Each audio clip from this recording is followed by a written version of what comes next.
Feeling buried under a mountain of retirement advice? Yeah, you're not alone.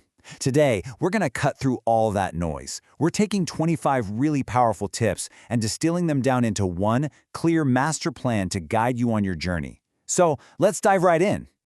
You know, with so much information out there, it is so easy to feel completely paralyzed, right? But here's the secret. You don't have to do everything all at once. The real key is to start with one simple but really powerful step, getting a crystal clear picture of where you are right now financially. All right, Section 1, your retirement starting point. I want you to think of this like a financial map. I mean, before you can chart a course to your destination, you have to know exactly where you're standing. So let's go ahead and pinpoint your location. Okay, so what's the magic number for retirement? What are you even shooting for? Well, a fantastic shortcut is something called the Rule of 25. It's super simple. Just estimate how much you'd like to spend each year in retirement and then multiply that number by 25. That calculation gives you a really solid savings target to aim for. Let's make this real. So, if you think you'll want to spend, say, $50,000 a year when you retire, your target number becomes $1.25 million. And just like that, what was kind of a vague dream is now a real, tangible number you can actually build a plan around. But hang on, how do you even know your annual spending? The only way, and I mean the only way, is to track it. This is the absolute bedrock of getting control of your finances. And trust me, you'll be amazed at what you find out. This one habit can uncover all these hidden spending patterns and free up thousands of dollars for your future. And look, forget about digging out old spreadsheets. Technology makes this so easy now. Apps like Mint and Personal Capital, they can automatically track and categorize your spending for you. And some, like Truebill, are like a little detective for your finances, sniffing out those sneaky subscriptions that are draining your bank account every single month.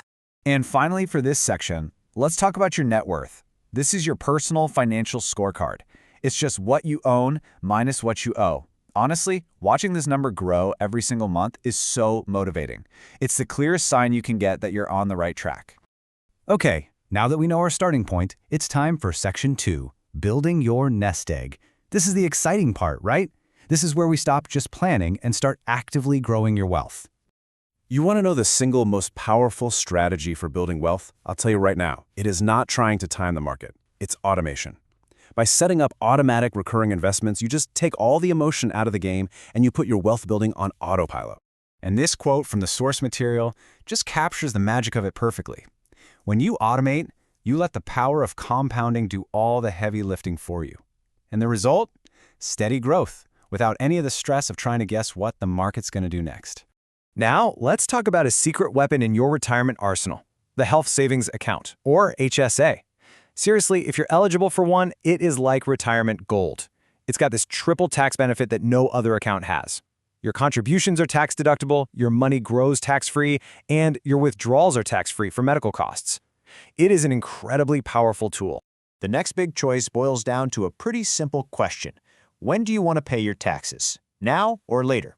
So with a traditional account, you get your tax break today. With a Roth, you pay the taxes now, but then all your withdrawals in retirement are 100% tax-free. A pretty clever strategy is to convert some of those traditional funds to a Roth during a year your income is lower to minimize that tax hit.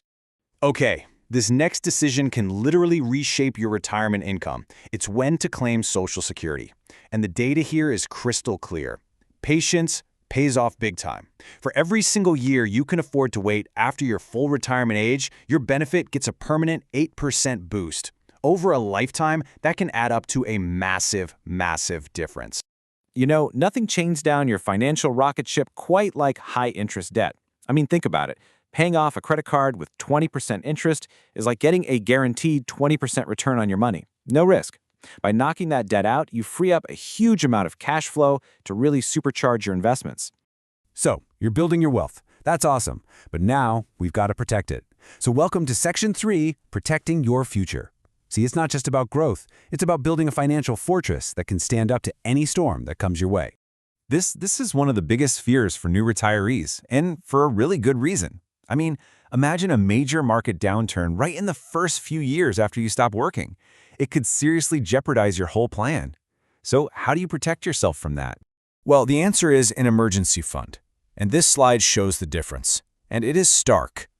Without cash reserves, a market drop forces you to sell your investments at the absolute worst possible time, locking in your losses. But with an emergency fund, say 6 to 12 months of expenses, you can just live off your cash and give your portfolio the time it needs to recover. Okay, so you have this nest egg built up. How do you spend it safely without running out of money? Well, remember that rule of 25 from the beginning? This is the other side of that same coin, the 4% rule. The basic idea is that you can safely withdraw 4% of your portfolio in your first year of retirement, and then just adjust that amount for inflation each year after. These two rules really work together perfectly. Another key way to protect yourself is something called rebalancing. So let's say your target mix is 60% stocks and 40% bonds.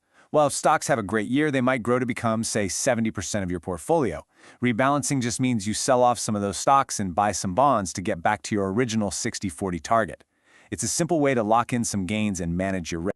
And hey, here are a few more really simple moves that can give you immense peace of mind. Just take an hour once a year to review your insurance. Are you covered but not overcovered?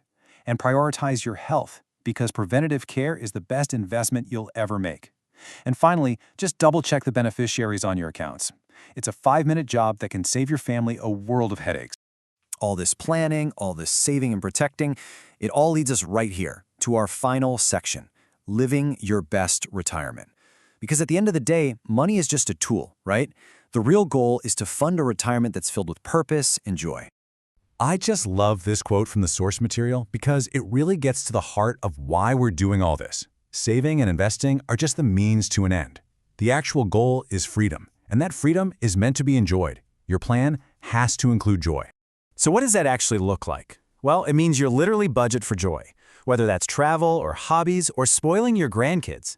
It means getting smart with things like travel hacks to make your dollars go further. It could even mean having a fun little side hustle just to bring in some extra cash.